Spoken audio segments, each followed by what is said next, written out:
हर हर महादेव। आज माघ महात्म्य के इस पावन पवित्र मास में आज हम अष्टम दिवस में हम प्रवेश कर चुके हैं। आज हम अष्टम दिवस की महात्म्य की कथा को श्रवण करेंगे। कथा से पूर्व मैं एक बात कहना चाहता हूँ। यह जो YouTube चैनल है, इसको बनाने का लक्ष्य मेरा मात्र इतना है कि हम जो सनातन धर्म की जो आध्यात्मिक शास्त्रोक्त बातें हैं, वो सनातन धर्म का जो शास्त्रोक्त आध्यात्मिक प्रामाणिक ज्ञान है, उसको मैं जन जन तक पहुंचाऊं। क्योंकि वर्तमान समय में बहुत ही कम शास्त्रचित जो विधि विधान है, ज्ञान है, जो बातें हैं, वह सुनने को मिलती हैं, देखने को मिल रही हैं। तो मेरा प्रयास है कि इस विज्ञान का सहारा लेकर मैं अपने इस चैनल के माध्यम से जो हमारे सनातन धर्म के जो धर्मशास्त्र हैं, उनमें जो छुपा हुआ ज्ञान और विज्ञान है, कथा प्रवचन और मंत्र साधना और जो भी विधि विधान हैं, जो हमारे शास्त्रोक्त विधि विधान हैं, शास्त्र हमारे धर्मशास्त्र में, चाहे वो वेदों में हो, पुराणों में हो, उपनिषदों में हो, तो उसको बताने का, प्रचार और प्रसारित करने का लक्ष्य है। तो यह माघ महात्म्य भी उसी का एक हिस्सा है। तो आप सबसे आग्रह है कि इस चैनल को अधिक से अधिक आप लोग सब्सक्राइब करें। इस कथा को अवश्य आप अधिक से अधिक शेयर करें। देखो, शेयर भी एक प्रकार का दान है।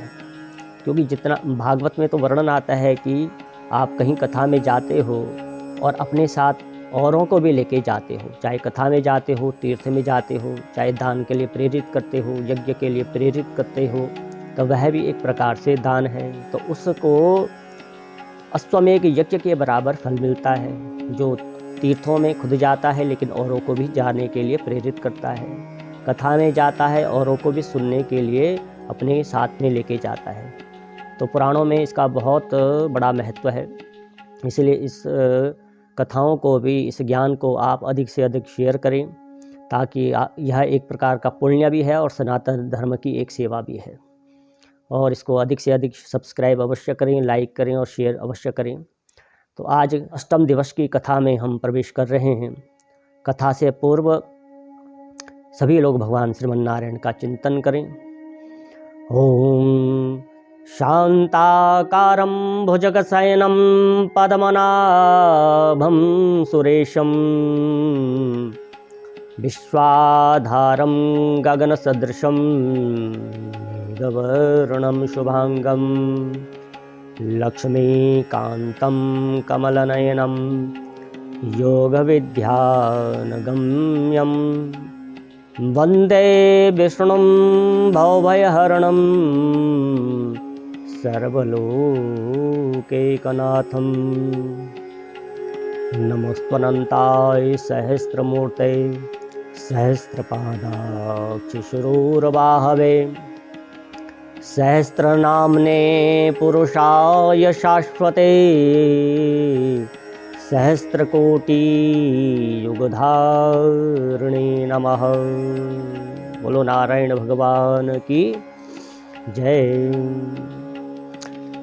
आज अष्टम दिवस की कथा में, जैसे हमने कल श्रवण किया था, जो विकुंडल है उसने यमदूतों से पूछा कि मुझे स्वर्ग की प्राप्ति क्यों हो रही है, मेरा ऐसा कौन सा कर्म है। उसके सत्कर्मों को बताकर, माघ महात्म्य के स्नान के बारे में बताकर कि तुम्हारा जो है माघ के महात्म्य के पुण्य पावन महीने में तुमने जो दिव्य स्नान किया है यमुना नदी में, उसका फल यह स्वर्ग की प्राप्ति है। तब विकुंडल प्रश्न पूछता है कि वही इस यमलोक में हमको आना ना पड़े, किसी को भी आना ना पड़े, तो उसके लिए क्या यत्न करना चाहिए? कौन सा कर्म करने से हमको यम लोक में आना पड़ता है, कौन सा कर्म नहीं करने से हमको स्वर्ग की प्राप्ति होती है? तब यमदूत उत्तर देते हैं। तो यमदूत कहने लगा कि तुमने बहुत सुंदर प्रश्न किया है। यद्यपि मैं पराधीन हूँ, फिर भी तुमने प्रेम पूर्वक और धैर्य पूर्वक यह प्रश्न पूछा है, तो मैं अपनी बुद्धि के अनुसार शास्त्रों में जो वर्णन है उसको मैं बताता हूँ। यमदूत कहता है कि जो प्राणी, जो मनुष्य मन से, वचन से और कर्म से किसी का भी अहित नहीं करता, किसी को भी परेशान नहीं करता, किसी को भी नहीं सताता, तो वह कभी भी यमलोक में नहीं आते। जो हिंसा करते हैं, जो वेद निंदक हैं और जो तप से, यज्ञ से, पूजा से, उपासना से हीन हैं, वह हमेशा ही यमपुरी आते हैं। और अहिंसा सबसे बड़ा धर्म है और दान और तप भी सबसे बड़ा धर्म है। जो मनुष्य जल या पृथ्वी पर रहने वाले जीवों को भोजन के लिए मारते हैं। देखो, वर्तमान समय में आज समूचे संसार में जो अन्न है वह दूषित हो गया है। हम इस पृथ्वी पर भगवान ने मनुष्यों को जन्म दिया है और मनुष्य के लिए चराचर जगत में अन्न की पर्याप्त भू संपदा है, पर्याप्त मात्रा में आहार है। फल के रूप में, अन्न के रूप में, वनस्पति के रूप में हमारे पास कई प्रकार के ऐसे आहार हैं जो जिसको जीवन पर्यंत अगर हम उसका सेवन करें तो हष्ट पुष्ट और लंबी आयु बिना रोग के हम जी सकते हैं। लेकिन आज बुद्धिहीन मनुष्य, हिंसक मनुष्य कलिकाल के प्रभाव से मांस को अधिक से अधिक ग्रहण कर रहा है। मांस को खाना एक प्रकार से अनिवार्य हमने अपने जीवन में बना दिया है।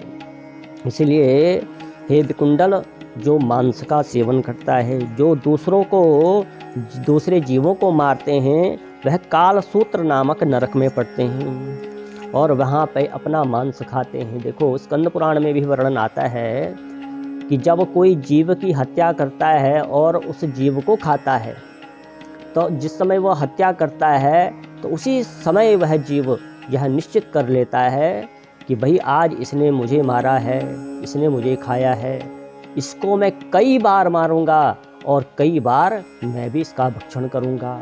तो देखो, यहाँ पे यमदूत कहते हैं कि हे विकुंडल, जो जीवों को मारकर उनका मांस खाते हैं, उनका रक्त पीते हैं, नरक में जाकर वह अपना ही मांस खाने लग जाते हैं, अपने ही मांसों का वह भोजन करते हैं, अपना ही रक्त पीते हैं।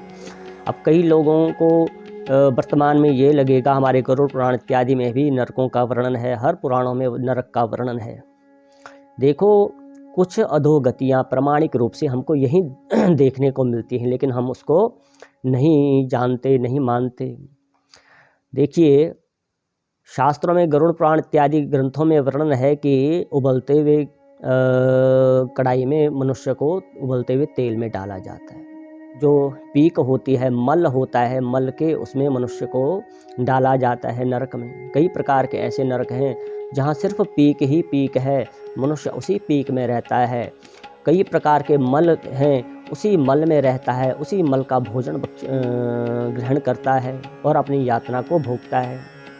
तो देखो, जब किसी जीव को आप उबलते हुए कढ़ाई में डालेंगे, वर्तमान में चाहे वो मुर्गा हो, बकरा हो या जिसको भी लोग मांसाहारी लोग भक्षण करते हैं, तो यहीं पे प्रत्यक्षदर्शी हैं कि क्या उसके अंदर प्राण नहीं था, क्या उसके अंदर प्राण नहीं है। सूक्ष्म रूप में प्राण फिर भी रहता है और उसको जब उबलते हुए तेल में डाल के हम उसको पकाते हैं, तो ये प्रत्यक्षीकरण है कि एक जीव, उसके लिए यही नरक है कि वह जीव कट रहा है और उबलते हुए तेल में उसको डाला जा रहा है।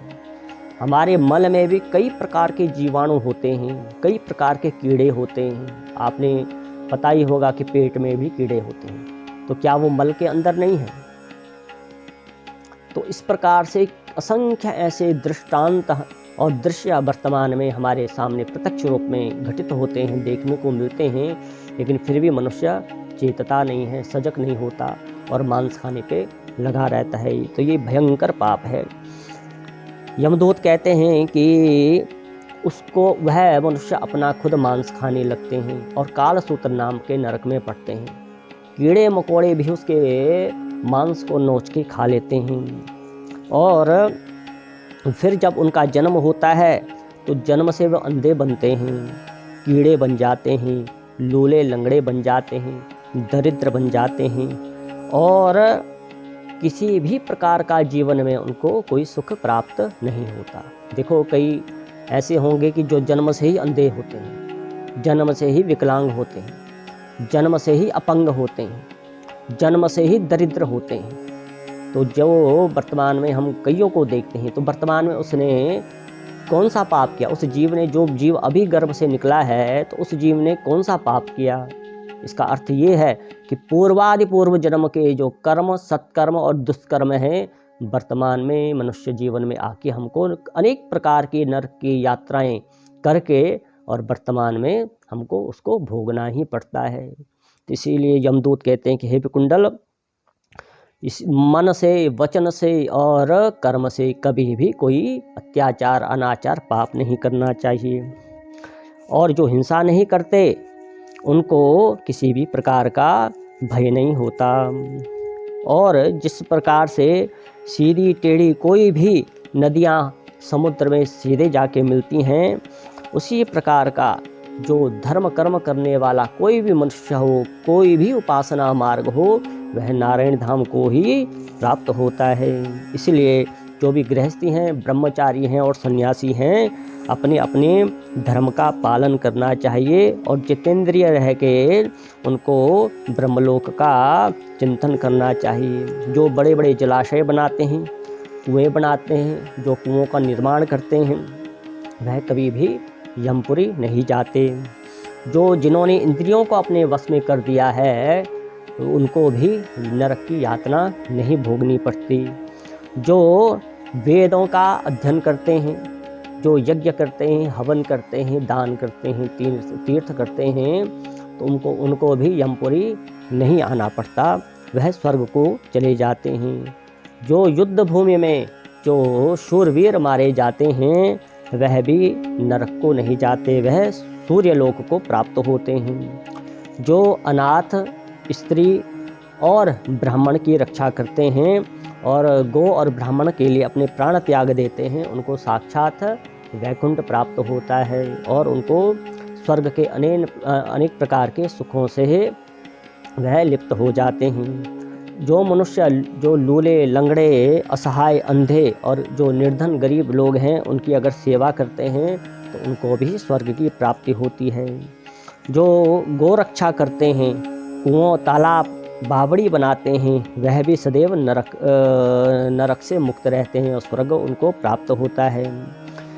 जैसे जैसे अगर किसी ने एक तालाब का निर्माण किया, उसमें उस तालाब से कई प्रकार के जीवों ने अपनी प्यास को बुझाया, जैसे जैसे वह उस तालाब के जल को पिएंगे, वैसे वैसे उस तालाब को निर्माण करने वाला जो मनुष्य है, उसके पुण्य बढ़ते चले जाएंगे, उसको अक्षय फल की प्राप्ति होती है, अक्षय स्वर्ग मिलता है। जो फलदार और छायादार वृक्ष लगाते हैं, उनको कभी नरक नहीं आना पड़ता और जो इन वृक्षों को काटते हैं, वह सीधे यमलोक आ जाते हैं। जो सदैव दानी होते हैं और नित्य यज्ञ हवन करने वाले होते हैं, उनको स्वर्ग की ही प्राप्ति होती है। और जो तुलसी का पौधा लगाते हैं, अन्यत्र कोई पौधा पेड़ अगर हम ना लगा सकें तो तुलसी अवश्य घर में लगनी चाहिए। उस पर नित्य आपको दीपक, धूप इत्यादि अवश्य करना चाहिए। तुलसी से पितृ भी प्रसन्न होते हैं। अगर कोई पितरों के निमित्त भी तुलसी पे दीपक लगाता है तो उसके जो पितृ हैं वह भी आनंदित रहने लग जाते हैं। इसलिए नर्मदा नदी का दर्शन, गंगा मैया का स्नान और तुलसी का जो स्पर्श है, ये बराबर फल देते हैं। अर्थात अगर आपने नर्मदा नदी में स्नान कर दिया, गंगा में स्नान कर दिया और तुलसी मैया को स्पर्श कर दिया, तो एक ही जैसा इनका फल होता है। हर एक द्वादशी को ब्रह्मा भी तुलसी का पूजन करते हैं। द्वादशी के दिन विशेष तुलसी मैया का पूजन होता है और इस दिन ब्रह्मा जी भी इसका पूजन करते हैं। जो लोग रत्न, सोना, फूल और मोती की माला का दान करते हैं, तो उससे भी ज़्यादा पुण्य तुलसी की माला का दान का कहा गया है। जो हजारों प्रकार के आम के वृक्षों को लगाता है, फिर पीपल के 100 वृक्षों को लगाता है, तो तुलसी के एक पौधे को लगाने से वह सारा फल प्राप्त हो जाता है। जो पुष्कर आदि तीर्थ, गंगा आदि नदी, वसुदेव देवता, सभी जो ये देवी देवता तीर्थ हैं, सारा का सारा जो फल है तुलसी मैया के ही सेवा करने से वह फल प्राप्त हो जाता है। तुलसी मैया में सभी प्रकार के तीर्थों का निवास है, सभी प्रकार के देवी देवताओं का निवास है, ऐसा शास्त्रों में कहा गया है। जो 1 बार 2 बार या 3 बार रेवा नदी से उत्पन्न शिव की मूर्ति की पूजा करता है, अर्थात जो बाण लिंगों को लाकर भगवान शंकर की मूर्ति बनाता है और उसकी जो पूजा करता है, या स्फटिक के रत्नों से भगवान शंकर की मूर्ति बनाकर उसकी पूजा करता है, या शिव पंचाक्षरी मंत्र का जप करता है, तो वह कभी भी यमपुरी को नहीं आता। भगवान शंकर के समान पापों को नष्ट करने वाला इस तीनों लोक में कोई नहीं है। देखो यहाँ पे लिखा गया कि जो भगवान शिव की अनन्य उपासना भक्ति करता है उसको कभी भी यमपुरी आना नहीं पड़ता। जो लोग शिवालय स्थापित करते हैं, अर्थात शिवलिंगों का निर्माण करके और शिवलिंग की स्थापना करते हैं, जो शिव मंदिर का निर्माण करते हैं, वह सदा ही शिवलोक को चले जाते हैं। जो नारायण भगवान का भी मंदिर बनाते हैं वह भी नारायण धाम को ही जाते हैं। जो मनुष्य भगवान को देवी देवताओं की पूजा के लिए सुगंधित पुष्पों का निर्माण करते हैं, बगीचे लगाते हैं और उनके पौधे लगाते हैं, तुलसी दल को लगाते हैं, उनको कभी भी यमपुरी के दर्शन नहीं होते। वह सारे के सारे गोलोक धाम चले जाते हैं, ब्रह्मलोक में चले जाते हैं, शिवलोक में चले जाते हैं, बैकुंठ लोक उनको प्राप्त होता है। इस प्रकार से आज अष्टम दिवस की कथा में यमदूतों ने विकुंडल को यह सारा वृत्तांत बताया है। कल नवम दिवस की जो कथा है उसमें हम आगे की चर्चा करेंगे। सभी लोगों का कल्याण हो। मंगलम भगवान विष्णु मंगलम गरुणध्वजा मंगलम पुंडरीकाक्ष मंगलाय तनो हरि। बोलो नारायण भगवान की जय।